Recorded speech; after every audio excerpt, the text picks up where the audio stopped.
Bien, très bien.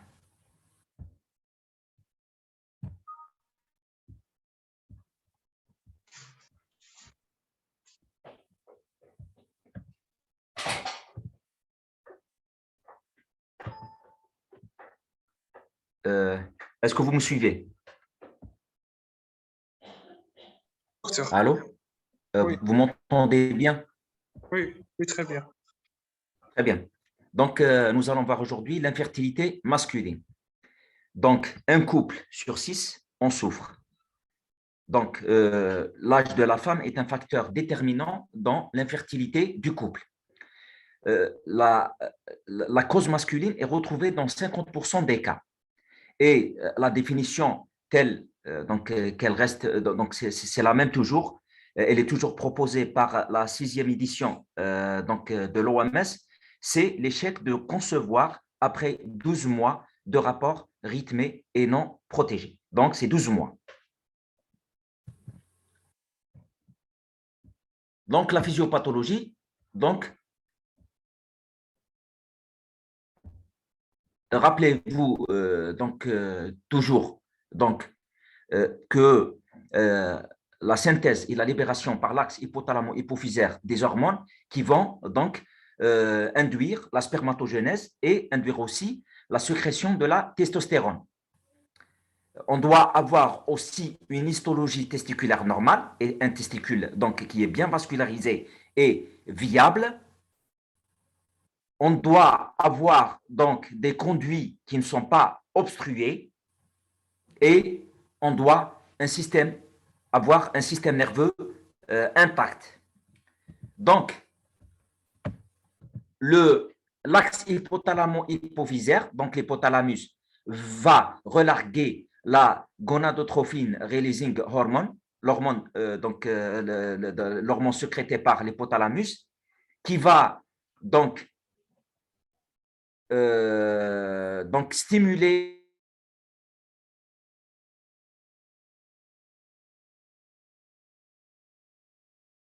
pour sécréter la teasing hormone. Donc, la FSH va agir sur les cellules de Sertoli pour stimuler la spermatogenèse et la LH sur les cellules de Leydig pour produire la testostérone. La testostérone aussi va donc a un rôle dans la spermatogenèse. Je répète, l'hypothalamus va relarguer la GnRH. Elle va agir sur l'anti-hypophyse qui va sécréter la FSH et la LH. La FSH va donc stimuler la spermatogénèse et la LH stimuler donc les cellules de Leydig pour produire de la testostérone. En cas de problème au niveau de l'hypothalamus, tel que les prolactinums, on a une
Donc, je répète, je m'excuse, ça s'est coupé.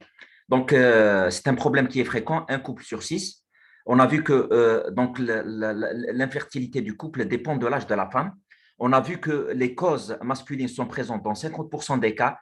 On a vu que la définition est l'échec de concevoir après 12 mois de rapports sexuels qui sont rythmés et non protégés.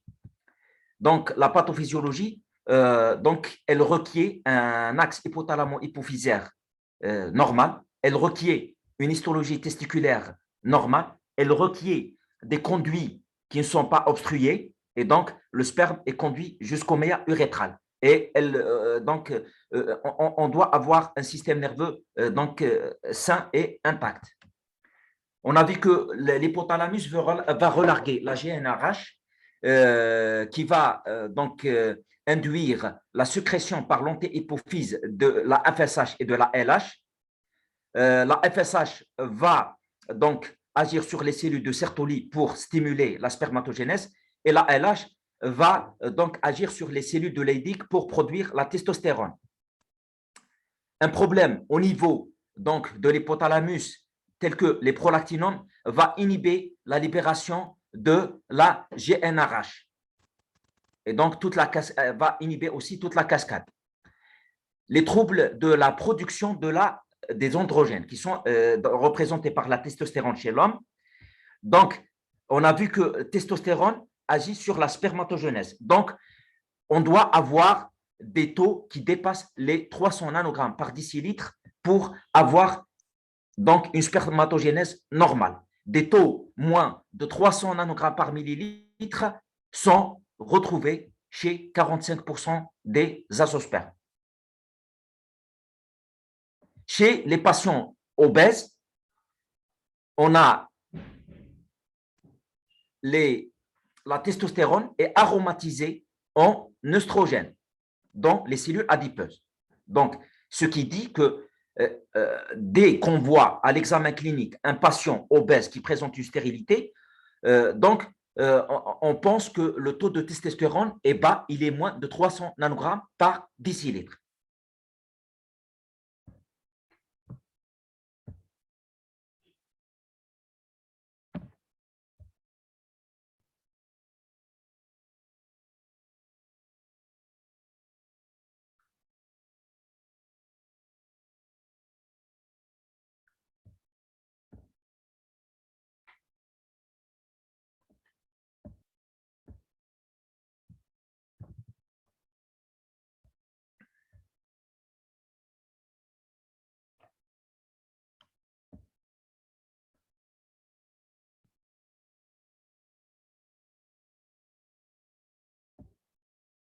Allô, vous m'entendez? Oui, on vous entend, docteur. Je répète, et je pense que je répète depuis le début. Vous ne m'avez pas suivi. C'est pas la peine de répéter, on vous a suivi. On a entendu déjà. Hein? On vous a entendu. D'accord. Donc, on a dit aussi que la fertilité nécessite une structure testiculaire normale. Donc, le micro-environnement testiculaire et la spermatogenèse, on a donc les premières cellules, c'est les spermatogonies qui vont se transformer donc en spermatides dans le testicule. Ces spermatides sont transformés en spermatozoïdes matures et vont être donc capacités, c'est-à-dire ils vont acquérir leur mobilité dans l'épithédyle.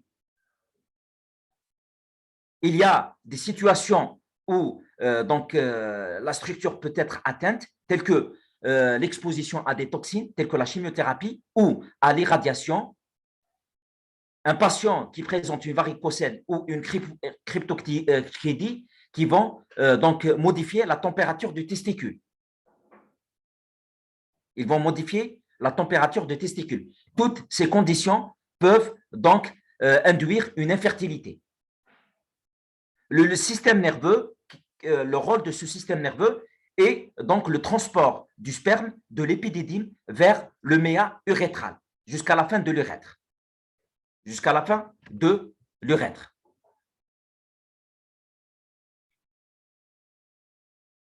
Il y a aussi parmi donc, les causes de l'infertilité l'interruption de la lumière des conduits, ce qui peut induire une azospermie ou une oligoasténospermie sévère. L'interruption de la lumière des conduits. N'importe quel niveau, red testis, épididyme, déférent, vésicule séminale, prostate, urètre. Les mutations génétiques. Donc, on a en tête de liste le syndrome de Klinefelter, 47XXY, qui est le syndrome le plus fréquent. Il représente 1 sur 500 à 1 sur 1000. Donc, qu'est-ce qu'il donne? Il donne un hypogonadisme hypergonadotrophique et azospermie. Donc, ces patients ont un morphotype qui est particulier. C'est des patients qui sont longilines. C'est des patients qui peuvent présenter des gynécomasties. Ils présentent donc une infertilité, plutôt une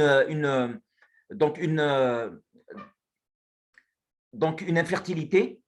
Ils présentent une azospermie ou une oligoasténospermie sévère. Ils présentent des petits testicules. La deuxième anomalie génétique, c'est la microdélétion complète du bras long du chromosome Y des régions A, ZFA, B et C. La troisième anomalie génétique, c'est la mutation du gène CFTR.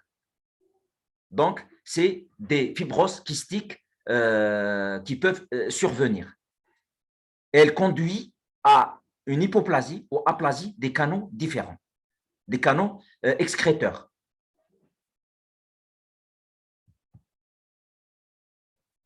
Vous voulez que je répète cette partie physiopathologie? C'est important pour rechercher les étiologies. Allô? Oui, vous voulez.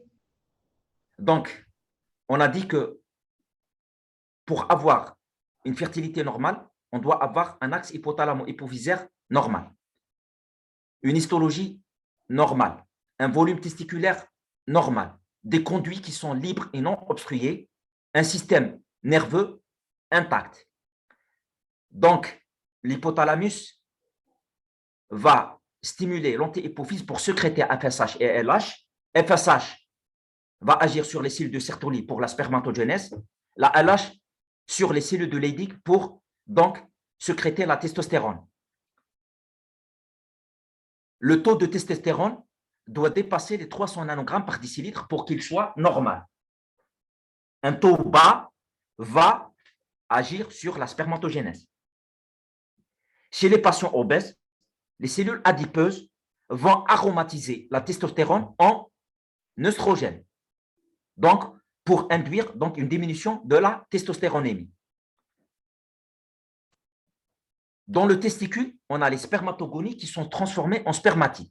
Il y a certaines conditions, telles que l'exposition à des toxines, surtout la chimiothérapie, une irradiation, une modification de la température par